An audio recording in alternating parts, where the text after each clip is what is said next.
Salve peixeiros, com muita honra, bem-vindos a mais um vídeo do canal SFC Raiz. Agradeço como sempre de coração ao número de inscritos na página, mas se estiver vendo pela primeira vez, desta força também. Seja mais um membro para ajudar a desenvolver conteúdo desse espaço mais que 100% santista. Difícil, galera, difícil sim, difícil mesmo. Olha, é a primeira vez que eu vou talvez falar alguma coisa aqui, que eu vou tentar fazer uma análise pós-jogo, me contendo e segurando para não explodir de raiva, porque foram uns 90 minutos de mais pura frustração em todos que eu já passei aí acompanhando o Santos desde o desenvolvimento desse canal, que eu pude presenciar aqui, a constatação de certas coisas que eu estou repensando realmente em fazer em termos de criação de conteúdo. Qualquer torcedor do Santos agora deve estar com uma pulga atrás da orelha, para não dizer outra coisa pior, depois de mais uma derrota, a quarta derrota consecutiva, diante de um adversário que acabou de subir da Série C, da terceira divisão, Série B, de um adversário que tem um distintivo parecido com o do Santos, com um estádio com um nome parecido com o do Santos, e foi o Santos é uma referência para muitas equipes ao redor do Brasil, é só ver pelos símbolos. E o Operário Ferroviário, por exemplo, é como se fosse, sabe, além do uniforme parecido, foi em função do Santos, né? Sem exagero nenhum, com todo respeito ao Operário Ferroviário, que mereceu a vitória. Mereceu, e mais uma derrota vergonhosa e humilhante do Santos Futebol Clube, que começou dizendo com os vários jogadores dizendo que era o adversário a ser batido. Realmente está sendo o adversário a ser batido. A grande atração que se tornou nessa temporada para rebaixamento inédito no Campeonato Brasileiro. Eu vou tentar fazer uma cronologia aqui, tentando seguir o lado racional para não realmente me destemperar aqui, porque tentar explicar o que foi mais um infortúnio santista nesse Campeonato Brasileiro da Série B. Bom, para começar, realmente que o Carille, a proposta de jogo dele, muitos reclamavam que ele estava insistindo no esquema de 4-3-3, aparentemente, até que posso dizer que foi ortodoxo, uma formação, pelo menos em termos de número do meio campo, do 4-4-2, pelo que eu vi aqui, liberando o Guilherme e o William na frente e recuando seus alas, que, por exemplo, hoje ele optou por colocar o Rainer no lugar do Wesley, que nem sequer viajou para a delegação.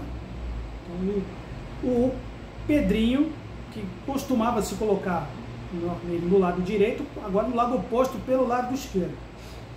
Aparentemente sim, até ter uma certa dose de esperança numa equipe que pela primeira vez teve uma certa dificuldade de construir jogadas em cima do Santos com essa formação, porque não procurava espaços, pelo menos para lançar as bolas, para avançar, fazer a transição. Até surgiu o primeiro gol.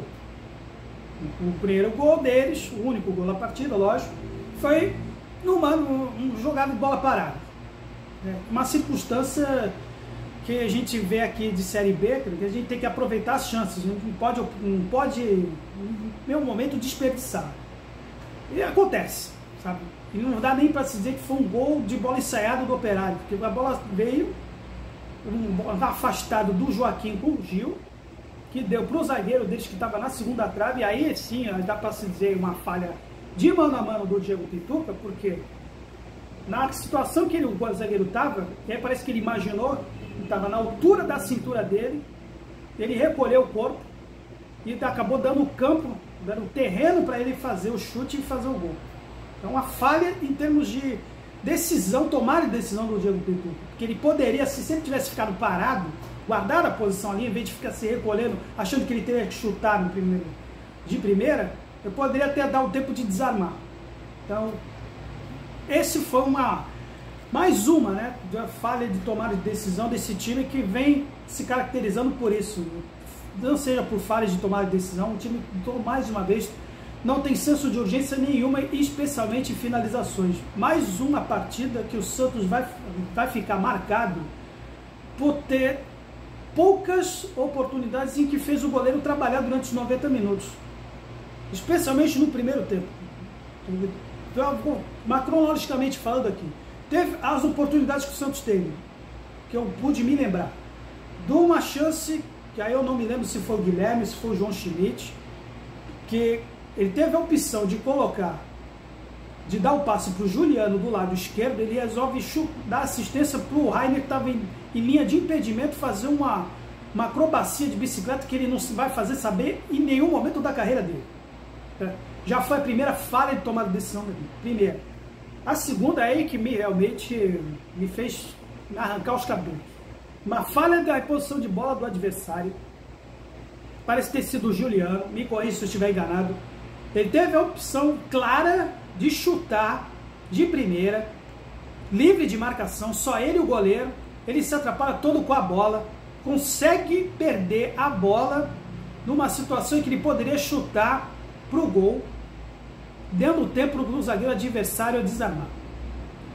Aí realmente me bateu um certo desânimo, cara, porque é uma repetição do que aconteceu no ano passado, certas assombrações, e agora em forma de filme de terror B, que ainda se perpetuam nesse time.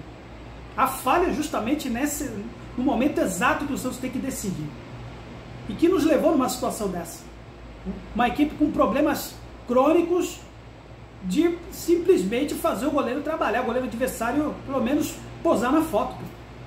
E no primeiro tempo não teve uma única chance que o goleiro do Operário trabalhou, sabe? Um único momento. Vai vendo os melhores momentos aí, vai rever e rever. O Santos teve até mais volume de jogo, mas não conseguiu fazer uma única finalização para o goleiro defender, cara.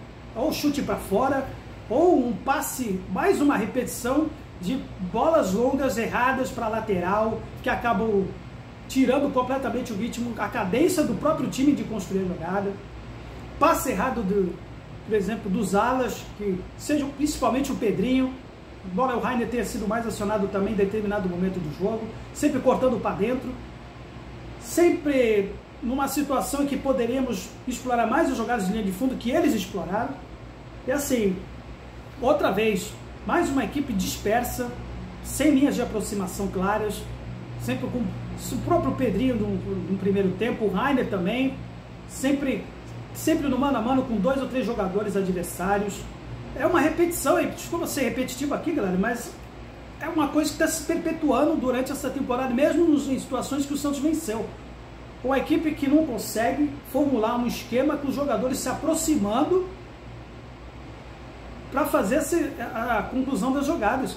É sempre uma equipe dispersa demais, sem linhas de aproximação, sempre no mano a mano com 2 ou 3 jogadores adversários. Uma equipe separada, uma equipe, sabe, que parece ter se encontrado no vestiário há poucos minutos da partida. Aí vai a crítica com relação ao trabalho do Fábio Carilli. Não tem outra coisa para se dizer. Não tem outra maneira de dizer. Aí as críticas ao Fábio Carilli se justificam, sabe? Como que pode um treinador de uma equipe que acabou de subir da Série C formular um esquema de aproximação, enquanto que nós ainda não estamos fazendo isso? É claro isso.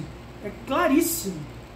É muito evidente uma equipe totalmente, sabe, despreparada nesse quesito de esquema tático.